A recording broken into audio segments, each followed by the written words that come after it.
Mateus capítulo 26, versos 40 e 41, está escrito assim: E voltando para os seus discípulos, achou-os adormecidos. E disse a Pedro: Então nem uma hora pudeste velar comigo? Vigiai e orai, para que não entreis em tentação. Na verdade, o espírito está pronto, mas a carne é fraca. Essa passagem relata o momento que precedeu a morte de Cristo, o momento em que ele foi orar no Getsêmani. A Bíblia nos conta que Jesus levou 3 discípulos com ele, e um deles era Pedro.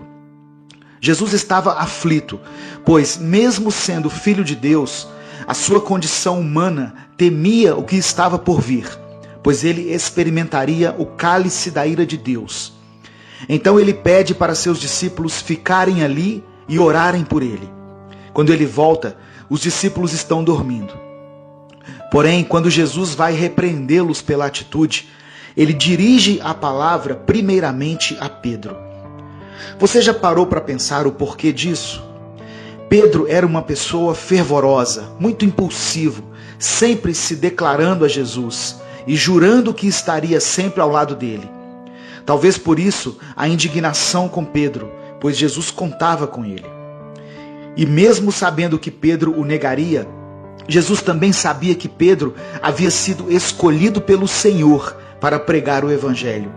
E também sabia do potencial que Pedro tinha quando estivesse sendo usado por Deus.